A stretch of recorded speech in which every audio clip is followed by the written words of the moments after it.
আজকের রেসিপি আমের লাড্ডু। আমি আমগুলো ছুলে নিয়েছি, এবার এর থেকে আমের পিউরিটা বের করে নেব।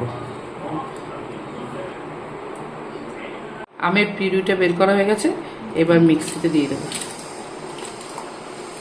দিয়ে দিচ্ছি কড়াইতে 2 চামচ ঘি। এবার দিয়ে দিচ্ছি 1 কাপ সুজি।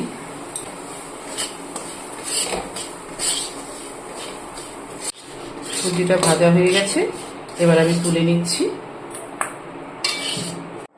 এবার দিয়ে দিচ্ছি আমের পিউরিটা।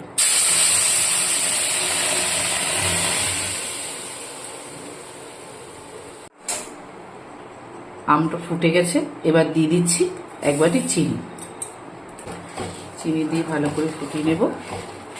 আমটা এবার শুকিয়ে এসছে, ভেজে রাখা সুজিটা দিয়ে দিচ্ছি।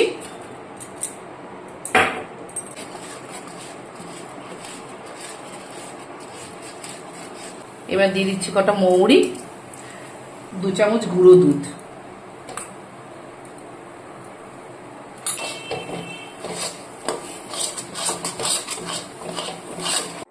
হয়ে গেছে, এবার আমি তুলে নিচ্ছি।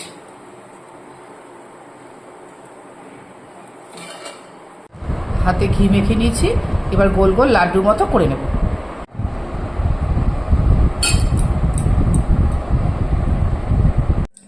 আমার আমের লাড্ডু রেডি।